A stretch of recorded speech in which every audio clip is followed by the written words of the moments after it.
नृसिंहकवचं वक्ष्ये प्रह्लादेनोदितं पुरा सर्वरक्षाकरं पुण्यं सर्वोपद्रवनाशनं सर्वसम्पत्करं चैव स्वर्गमोक्षप्रदायकम् ध्यात्वा नृसिंहं देवेशं हेमसिंहासनस्थितं विवृतास्यं त्रिनयनं शरदिन्दुसमप्रभं लक्ष्म्यालिङ्गितवामाङ्गं विभूतिभिरुपाश्रितम् चतुर्भुजं कोमलाङ्गं स्वर्णकुण्डलशोभितं श्रिया सुशोभितो रस्कं रत्नकेयूरमुद्रितं तप्तकाञ्चनसङ्काशं पीतनिर्मलवाससम् इन्द्रादिसुरमौलिष्ठः स्फुरन्माणिक्यदीप्तिभिः विराजितपदद्वन्द्वं शङ्खचक्रादिहेतिभिः गरुत्मता च विनयात् स्तूयमानं मुदान्वितम् स्वहृत्कमलसंवासं कृत्वा तु कवचं पठेत् नृसिंहो मे शिरः पातु लोकरक्षात्मसम्भवः सर्वगोपीस्तम्भवासः पालं मे रक्षतु ध्वनिम् नृसिंहो मे दृशौ पातु सोमसूर्याग्निलोचनः स्मृतिं मे पातु हरिः मुनिवर्यास्तुतिप्रियः नासा मे सिंहनासस्तु मुखं लक्ष्मीमुखप्रियः सर्वविद्याधिपः पातो नृसिंहो रसनां मम वक्त्रं पात्विन्दुवदनः सदा प्रह्लादवन्दितः नृसिंहः पातु मे कण्ठं स्कन्धौ भूभरणान्तकृत् दिव्यास्त्रशोभितभुजो नृसिंहः पातु मे भुजौ करौ मे देववरदो नृसिंहः पातु सर्वतः हृदयं योगिसाध्यश्च निवासं पातु मे हरिः मध्यं पातु हिरण्याक्ष वक्षः कुक्षिविदारणः नाभिं मे पातु हरिः स्वनाभि ब्रह्म संस्तुतः ब्रह्माण्डकोटयः कट्यां यस्यासौ पातु मे कटिम् गुह्यं मे पातु गुह्यानां मन्त्राणां गुह्यरूपदृक् ऊरो मनोभवः पातु जानुनी नररूपदृक् जङ्घे पातु धराभारा हर्ता योऽसौ नृकेशरी सुरराज्यप्रदः पातु पादौ मे नृहरीश्वरः सहस्रशीर्षा पुरुषः पातु मे सर्वशस्तनुम्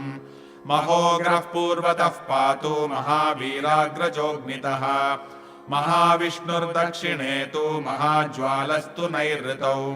पश्चिमे पातु सर्वेशो दिशि मे सर्वतोमुखः नृसिंहः पातु वायव्यां सौम्या भीषणविग्रहः ईशान्यां पातु भद्रो मे सर्वमङ्गलदायकः संसारभयतः पातु मृत्योर्मृत्युर्नृकेशरी इदं नृसिंहकवचं प्रह्लादमुखमण्डितम् भक्तिमान् यः पठेत् नित्यं सर्वपापैः प्रमुच्यते पुत्रवान् धनवान् लोके दीर्घायुरुपजायते यं यं कामयते कामं तं तं प्राप्नोत्यसंशयम् सर्वत्र जयमाप्नोति सर्वत्र विजयी भवेत् भूम्यन्तरिक्षदिव्यानां ग्रहाणां विनिवारणम् वृश्चिकोरगसम्भूत विशापहरणं परम् ब्रह्मराक्षसयक्षाणां दूरोत्सारणकारणम् भूर्जे वा तालपत्रे वा कवचं लिखितं शुभम् करमूले धृतं येन सिद्ध्येयुः कर्मसिद्धयः देवासुरमनुष्येषु स्वं स्वं एव जयं लभेत् एकसन्ध्यं त्रिसन्ध्यं वा यः पठेत् नियतो नरः सर्वमङ्गलमाङ्गल्यं भुक्तिं मुक्तिं च विन्दति 32 सहस्राणि पठेत् शुद्धात्मभिर्नृभिः